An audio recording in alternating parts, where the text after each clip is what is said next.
एक गांव में एक बड़े धनवान सेठ जी थे और बड़े धनवान सेठ जी ने अपने एक अत्यंत निर्मम पर बड़ा ही निर्धन था वो,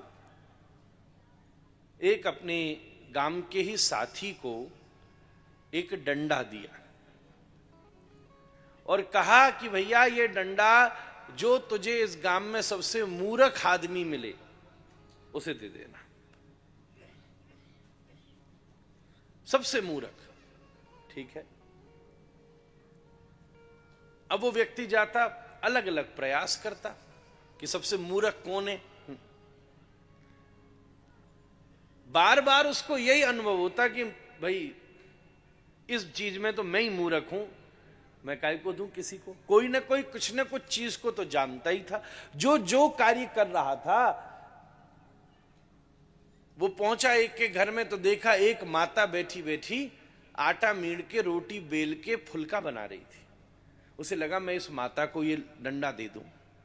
उसने सोचा मैं समझ तो लूं कि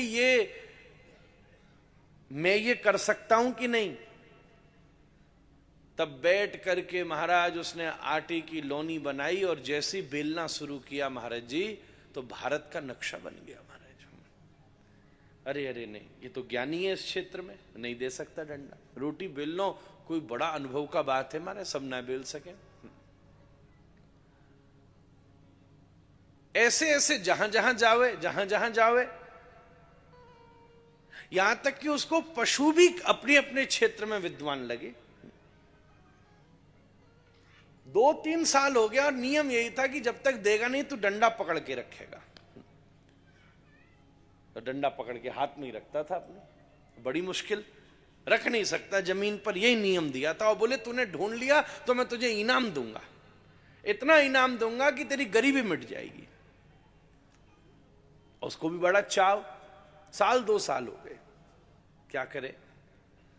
अब जब वो उस धनवान के पास आता तो धनवान उसी को छोड़ देता। क्यों भाई मूर्ख, तुझे कोई महामूर्ख नहीं मिला? हाँ महाराज नहीं मिला। बार बार छेड़ता। वो भी मन ही मन कुमलाता रहता, कुंठित होता रहता, पर क्या करे, उसको कोई दंडा देने वाला आदमी नहीं मिलता। बड़ी एक दिन वो निर्धन व्यक्ति डंडा लेके सेठ जी के घर पहुंचा तो महाराज जी देखा सेठ जी बिस्तर पर पड़े हैं। कैसे बाबूजी? क्या बताऊं, लगे अब अंतिम समय आ गया है, लगे थोड़ी देर में चला जाऊंगा। अच्छा, कहां चले जाओगे और कब आओगे? बेचारा वो बिल्कुल सीधा साधा भोला आदमी था। और भोला ही होगा जो किसी कहने से 2 साल से डंडा लेके डोल लिया है। कब आओगे? बोले अब तो ऐसी जगह जा रहा हूं जहां से आया ही नहीं जा सकता, अब तो परमानेंट जा रहा हूं, लौट ही नहीं सकता अब तो।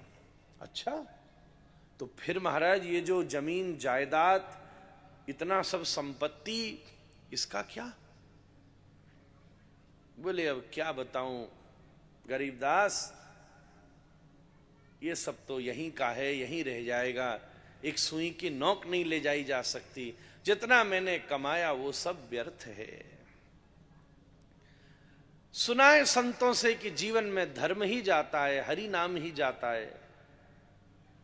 अब वो तो मैं इसी में लगा रहा, ये तो यहीं छोड़ना पड़ेगा।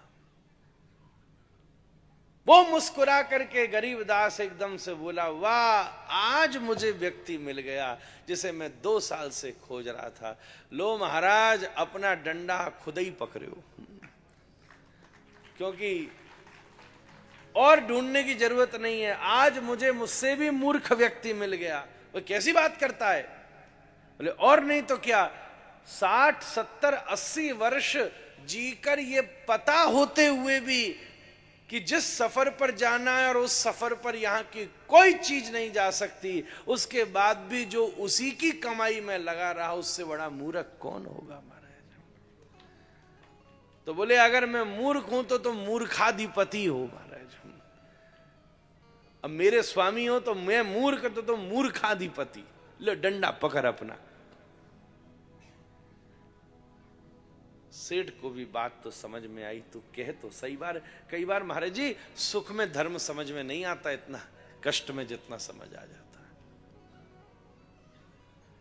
बात तो समझ में आई गई कि सही कह रही थी महाराज। इतनी बार मैंने अवसर पाते हुए भी इन्हीं चीजों में लगा रहा, मैं हरि नाम नहीं कमा पाया।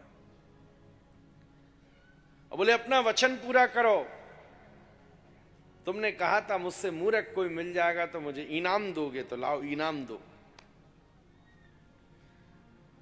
सेठ ने भी बात को स्वीकार किया, डंडा ले लिया महाराज, उसे इनाम दिया और मन में बड़ा बिल्कुल चुभ गया भाली की तरह गरीबदास की बात।